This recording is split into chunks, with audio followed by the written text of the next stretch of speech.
Ito po ay isang kamay na may hawak na espada na kung inyo pong susumahin, ito po ay may mga dahon. Ayan, nakita nyo, ipapaliwanag ko pa. At may korona.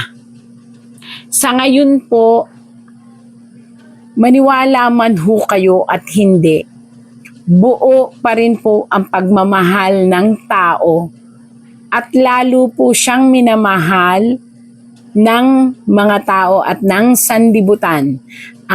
Kaya po siya may corona, nagsisignifies po ito sa isang babae na may tatag, may tapang, merong paglaban, mag-isa.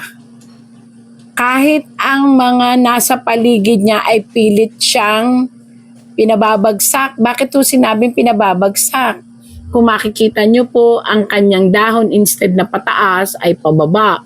Ibig sabihin, pinabababa po ang kanyang trono, ang kanyang pagiging matapang. Pero bakit ho nasabi ko sa inyo na still? Ayan na naman ha, baka sabihin nyo makadi-DS ako. Sinasabi ko lang ho ang sinasabi ng tarot, mananatili siyang matatag kahit sino pa ang magpabagsak sa kanya. Ayan, ang dami yung gusto magpabagsak sa kanya. Ang corona ay nasa dulo ng espada na nagsisignifies po ito na ang kanyang kagalingan at ang kanyang tanging angking pang-amo sa tao ay kahit anong gawain ng kalaban ay hindi matitinag, mananatili siyang nasa corona. Ayan po ang tatag. At kung bakit po ang kamay ay parang makikita nyo na parang lalaki. Kasi po, siya po ay being guided ng universe. Ayan. Masakit man nung sabihin, para po sa mga nagagalit sa kanya, wala po akong ibig sabihin. Ini-interpret ko lang po ang tarot. Mananatili po siyang matatag. Mananatili pong matatag si BP Sara kahit ano pa po ang ipato at ipukol sa kanya, may isang espada na puputol sa kabaliwan ng sanlibutan na pabagsakin siya. Actually ho, hindi sanlibutan ang nagpapabagsak sa kanya, kaya nakikita nyo po mayroong spleen na mga liwanag. Ang nagpapabagsak po sa kanya ay ang mga taong nasasagabalan ng kanyang salita at ng kanyang tapang. Pero dito po, mananatili po siyang matatag. At kahit sinong magpabagsak, ay hindi magtatagumpay. BP Sara at Vice President Sara, lalaban pa rin po kayo na kahit pabalik-balik na rin po ang mundo, tatayo at tatayo po kayo. Ngayon po, babalik na rin kayo ng isang na namang kalaban. Isang tao, inyo po itong pakaisipin. Meron na naman po kayong panibagong kakalabanin at haharapin, pero again po, ito ay inyong malalampasan at masasagot. At maaaring itong pagsagot ninyo dito ang magbubukas na naman ng panibagong issue ng kabulastugan na ibinabato sa inyo pero maipapasa at maibabato nyo sa kalaban. Kaya ito po ipanawagan kung sino man po ang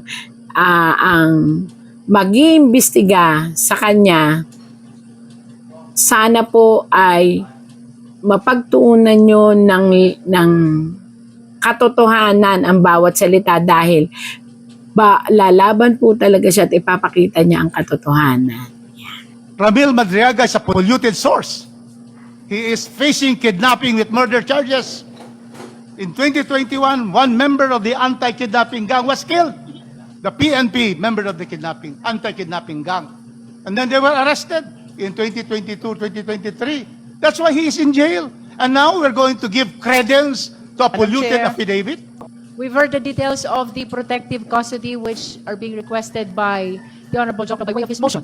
There is a motion to formalize the same. There's a motion for protective custody of witness Ramil Madriaga consisting of augmented security by the NBI, security during transport to hearings of the Justice Committee, and secured place of confinement during the hearing as well of this committee. Do I hear a second? I second the Madam Chair. motion. The same Madam has Chair. been seconded. Madam Chair. Point of May we know the pleasure of the Honorable Rodriguez? Are Madam you- Chair, I would like to know whether, directly, whether the motion would transfer custody of Mr. Badriaga to the House of Representatives premises.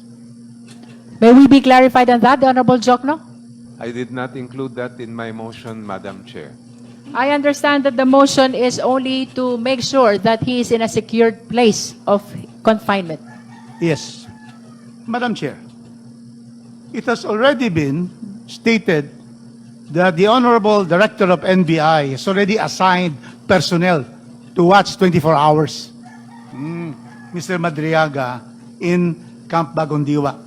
In fact, the jail superintendent has already stated that Madriaga has been transferred to a solitary cell so that there'll be no other people there that will endanger his life. And so, Madam Chair, with the presumption, Madam Chair, of regularity of functions and that our witnesses will be fully protected, there's no need for this motion. Secondly, Madam Chair, Ramil Madriaga is a polluted source. He is facing kidnapping with murder charges. In 2021, one member of the anti-kidnapping gang was killed. The PNP, member of the anti-kidnapping gang.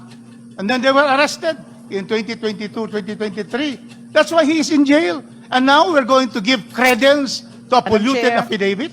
Point Madam of Chair, order. no, There is Madam a Chair. point of order, Let us clarify, Honorable we're trying to Rodriguez. protect somebody who's a polluted source. In fact, in Madam the Chair. cases of the Honorable Supreme Court, Rodriguez, there's a point. presentation is not out of order. We are discussing about giving a bundle of rights, 3.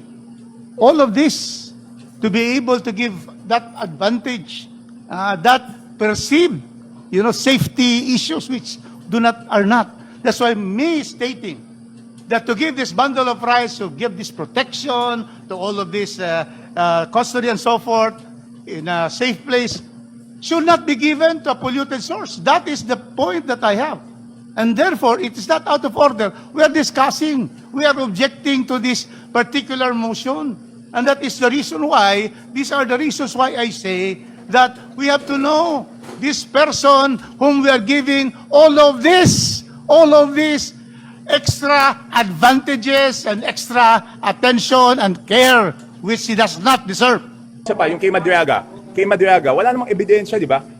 Di ba ang sinasabi ko lang, kung nag-rule yung Committee on Justice na walang ebidensya doon sa kay President Bongbong Marcos, dapat same standards lang ang gamitin natin. Di ba?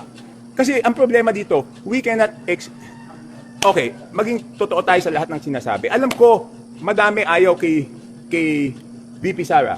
Madami takot kay VP Sara na maging presidente.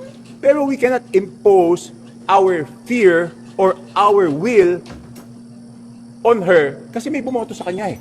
Di ba, hindi natin patakbuhin sa eleksyon? Tapos magdesisyon yung tao, di ba?